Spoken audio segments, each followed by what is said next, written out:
Olá, nós iremos iniciar mais um vídeo sobre nomenclatura dos hidrocarbonetos e petróleo. Nós vamos responder algumas questões.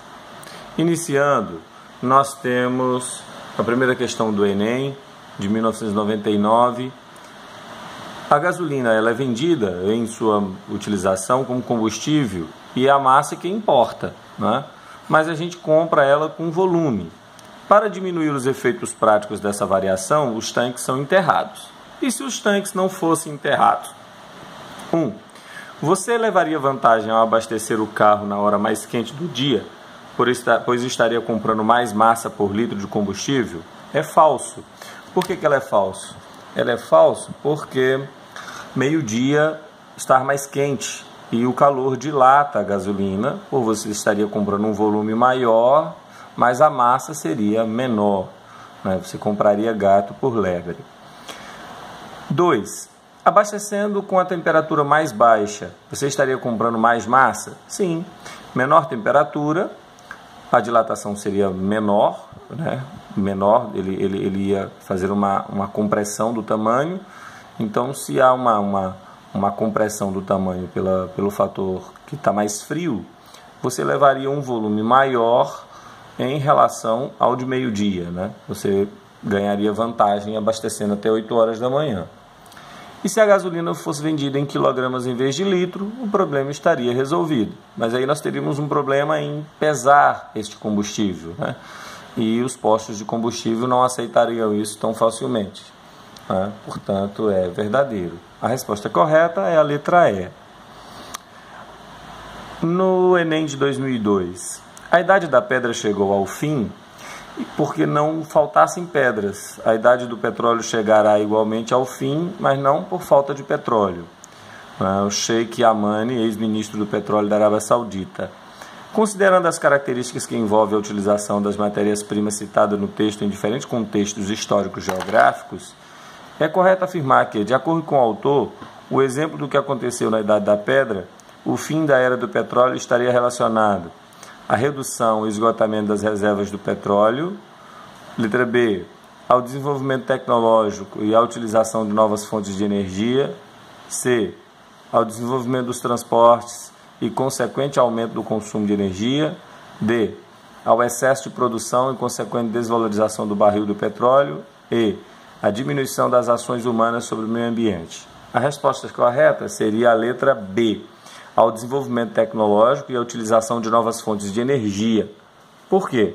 Aqui a gente está pensando em biomassa, energia solar, né, desenvolvendo energias mais limpas, né, em relação ao consumo de petróleo, carvão mineral, xisto bituminoso, que produzem chuva ácida, que aumenta a quantidade de gás carbônico na atmosfera e outros problemas relacionados a enxofre, né, a nitrogênio.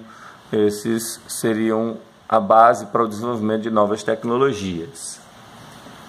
Continuando, Enem 2003. Nos últimos anos, o gás natural GNV, que é o gás natural veicular, vem sendo utilizado pela frota de veículos nacional por ser viável economicamente e menos agressivo do ponto de vista ambiental. Quando compara algumas características do gás natural e da gasolina em condições ambientes, a gente vê lá que a densidade da gasolina é 738 kg por metro cúbico, porque ele é líquido. O GNV é um gás, né? 0,8 kg por metro cúbico. E o poder calorífico é muito parecido por cada quilograma, quilojoule de quilograma-força. Apesar das vantagens do uso do GNV, sua implicação implica algumas técnicas de adaptações no veículo. Então você tem que gastar para adaptar o veículo, né? Para produzir a mesma energia, seria necessário então o quê? O GNV, óbvio, deve estar sob pressão, num tanque de pressão, né? Num botijão de pressão. Portanto, a resposta correta seria a letra B, né? Porque seria muito maior, o que requer que ele seja armazenado a alta pressão, né? É uma questão bem simples de resolver. É uma questão fácil de resolver. A do Enem 2003 ainda, em um debate sobre o futuro do setor de transporte de uma grande cidade brasileira, com trânsito intenso, foi apresentado um conjunto de propostas entre as propostas reproduzidas abaixo. Aquela que atende ao mesmo tempo às implicações sociais e ambientais presentes nesse setor é proibir o uso de combustíveis produzidos a partir de recursos naturais. B. Promover a substituição de veículos a diesel por veículos a gasolina. C. Incentivar a substituição do transporte individual por transporte coletivo. Veja que foi apresentado um conjunto de propostas.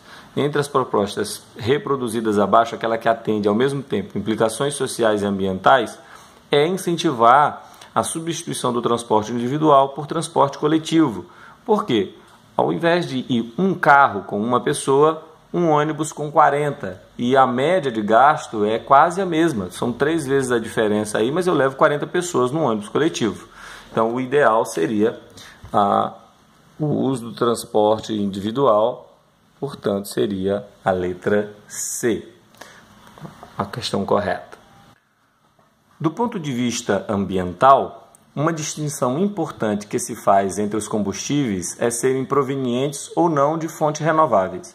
No caso do derivado do petróleo e do álcool da cana, essa distinção se caracteriza, letra A, pela diferença na escala de tempo de formação das fontes, período geológico, no caso do petróleo, e anual, no caso da cana. Veja, o que nós estamos querendo no caso dos derivados de petróleo e do álcool da cana, essa distinção se caracteriza do ponto de vista ambiental, que faz uma importante distinção entre o combustível de petróleo e as fontes renováveis. Letra B, pelo maior ou menor tempo para se reciclar o combustível utilizado, tempo muito maior no caso do álcool? Não, no caso do petróleo. C, pelo maior ou menor tempo de reciclar o combustível utilizado, tempo muito maior no caso dos derivados do petróleo. Então, essa seria a questão correta. Pelo tempo de combustão de uma mesma quantidade de combustível, isso não interfere. Pelo tempo de produção de combustível, pois o refino do petróleo leva 10 vezes mais tempo, que não tem interferência. Estamos falando aqui com relação a ser renovável ou não. Então, está relacionado ao tempo ou não de se reciclar o combustível utilizado. Continuando. Enem 2003. Os dados abaixo referem-se à origem do petróleo consumido no Brasil em 2 diferentes anos. Nós vamos identificar aqui que no ano de 1999 a gente tem uma produção interna mais ou menos do tamanho da produção da exportação. Já no ano de 2002 eu aumento a produção interna e diminui a exportação. No ano de 1990 eu fazia uma importação mais da Arábia Saudita e Iraque. Já no ano de 2002, eu faço uma importação da Nigéria e da Argélia, que são países africanos, aqui países asiáticos. Analisando as questões, podemos citar que A. Houve diminuição das importações dos países muçulmanos e a redução do consumo interno? Não. A redução da produção nacional? Não. A redução da produção nacional? Não. Letra D. O aumento da produção nacional e a redução do consumo de petróleo vindo dos países de Oriente Médio. Verdade. Nós aumentamos a nossa produção e diminuímos o consumo dos países do Oriente Médio e aumentamos o consumo dos países africanos. Continuando, uma questão do Enem de 2004. As previsões de que em poucas décadas a produção mundial de petróleo possa vir cair têm gerado preocupação. Dado seu caráter estratégico, por esta razão, em especial no setor de transportes, intensificou-se a busca por alternativas para a substituição do petróleo por combustíveis renováveis. Nesse sentido, além da utilização do álcool, vem propondo ainda de forma experimental a mistura de percentuais de gasolina, não. Em vez de mau álcool, não. A extração de óleos da madeira para sua conversão em gás natural? Não. O desenvolvimento de tecnologias para a produção de biodiesel? Sim, a produção de biodiesel a partir de soja, de óleos extraídos de sementes, do coco do babaçu e outros, né? Enem 2005. Nos últimos meses, o preço do petróleo tem avançado recordes históricos. Por isso, a procura de fontes energéticas alternativas se faz necessárias. Para os especialistas, uma das maiores interessantes é o gás natural, pois ele apresentaria uma série de vantagens em relação a outras opções energéticas. A tabela compara a distribuição das reservas de petróleo e de gás natural do mundo e afigura a emissão de monóxido de carbono entre os vários tipos de fonte, né, de fontes energéticas. A gente pode observar aqui que a emissão de dióxido de carbono, o carvão, olha a quantidade que ele libera, em torno de 140. O gás natural libera menos do que o biodiesel, menos do que o óleo residual e menos do que carvão. Óleos destilados, como o diesel, né? E aqui nós temos a distribuição de petróleo no mundo. Na América do Norte, América Latina, Europa, na distribuição do petróleo no mundo, né, a distribuição do gás natural do mundo. Veja que nós temos uma grande quantidade de gás natural no mundo, né, em porcentagem. A partir da análise da tabela e da figura são feitas as seguintes afirmativas. 1. Enquanto as reservas mundiais de petróleo estão concentradas geograficamente, as reservas mundiais de gás natural são mais distribuídas ao redor do mundo, garantindo um mercado mais competitivo, menos dependente de crises internacionais e políticas. Isso é verdade.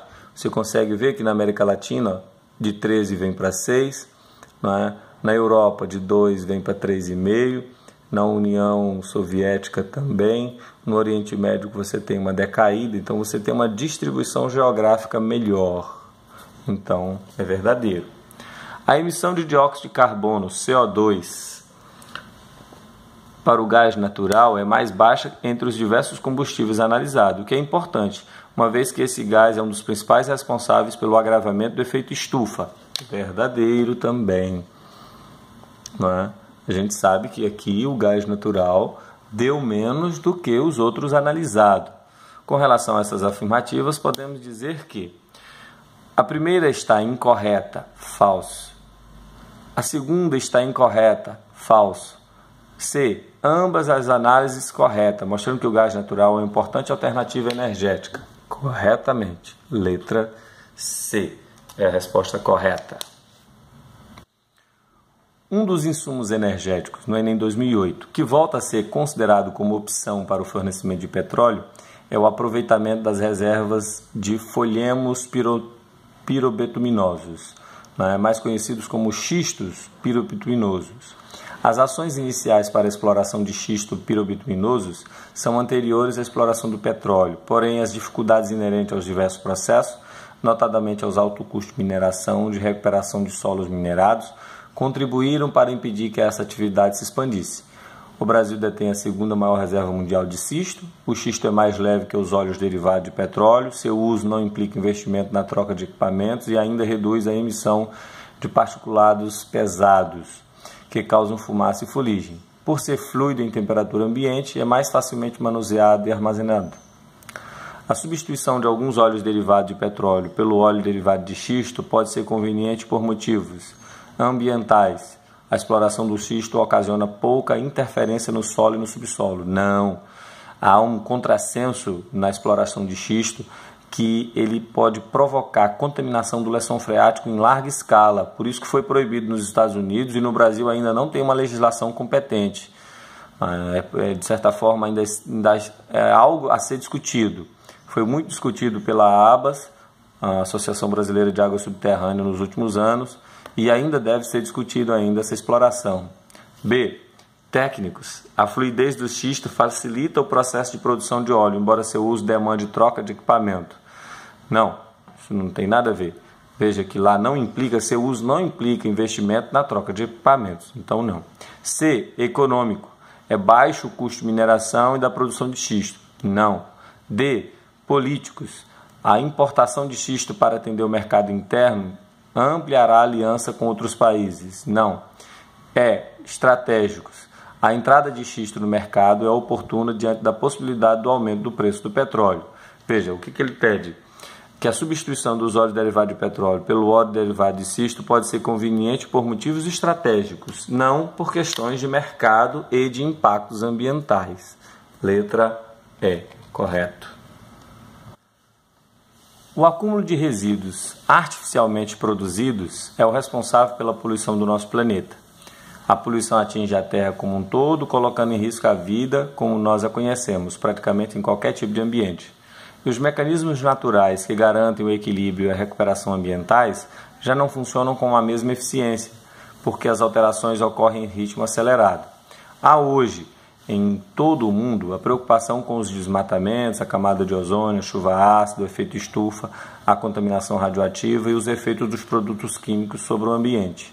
A respeito da interação da química com o meio ambiente, indique as afirmativas erradas apresentando uma justificativa.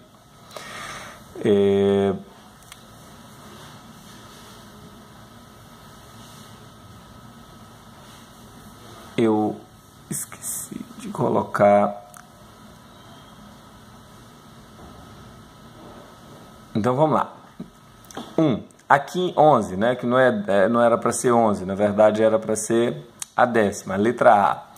A química é em grande parte responsável pela poluição do meio ambiente, pois produz grandes quantidades desse poluente no laboratório espalhado pelo mundo. Gente, não, é falso. A química não é responsável, o homem é que é responsável. Não é o que se produz em laboratório que vai determinar se o impacto ambiental vai acontecer de forma antrópica ou não.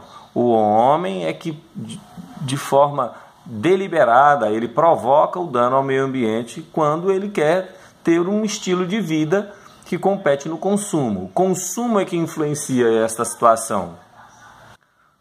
A despoluição do rio Tâmisa, no centro de Londres, que durante séculos foi usado como um esgoto a céu aberto, figura como um exemplo de que a química associada às outras ciências e a vontade política podem trazer juntas uma recuperação ambiental verdadeira.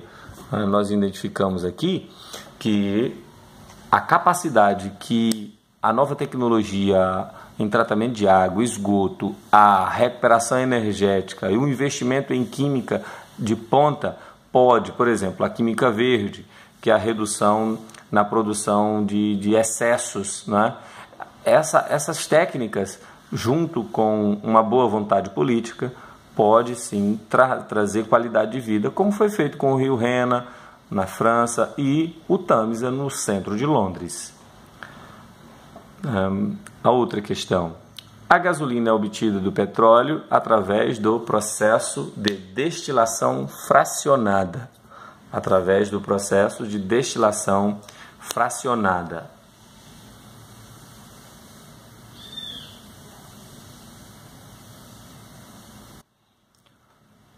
Dadas as afirmações, o petróleo é uma mistura complexa de hidrocarbonetos e outras substâncias, sendo a principal fonte de alcanos. Corretamente. A gasolina é uma fração da destilação fracionada do petróleo. Corretamente. Após a extração, o petróleo pode sofrer destilação, produzindo os chamados derivados ou frações do petróleo. Corretamente. Portanto, é a letra E, a resposta correta. Quantos carbonos primários, secundários, terciários e quaternários existe no metilpropano? Veja, metilpropano são propano, é prop, propano é um hidrocarboneto e metil no carbono 2.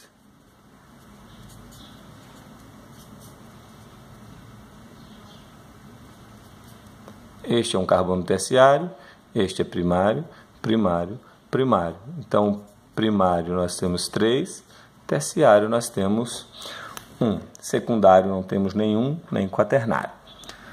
16.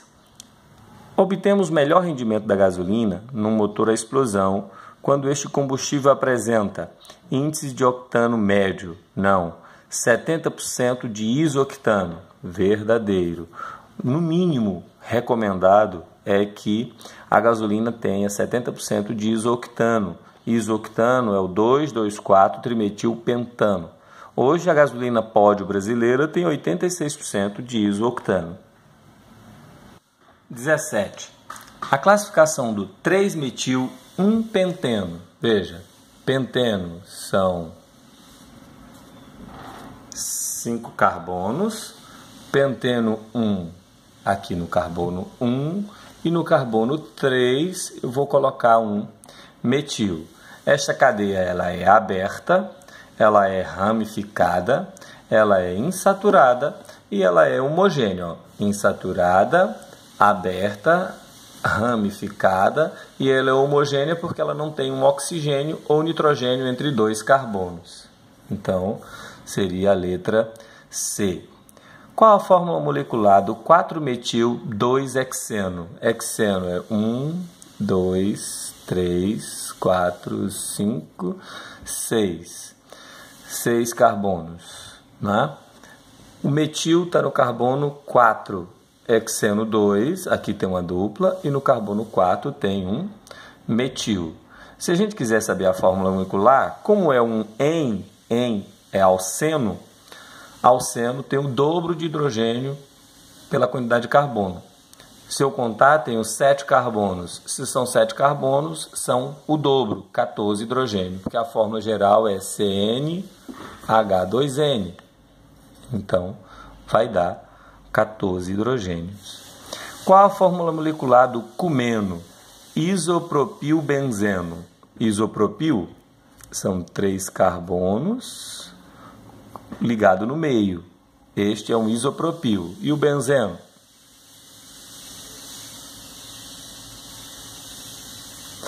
Veja, uma regrinha para você aprender mais rápido é que aqui, ó, é C6H5. Contando com mais 1, 2, 3, vai para C9.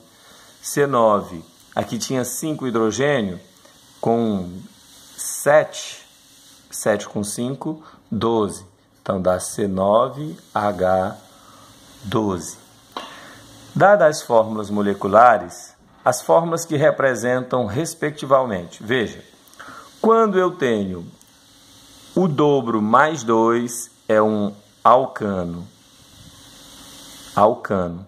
O dobro, quando eu tenho o dobro, tá vendo aqui, ó? O dobro é um alceno.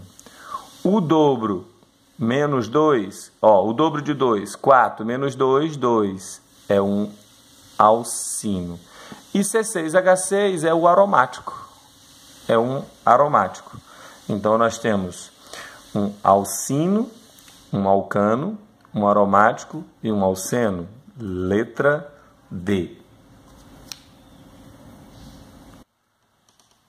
Para montar a cadeia do isopreno, que é um monômero básico dos monômeros, cuja cadeia oficial é 2-metil-1,3-butadieno. But é 4.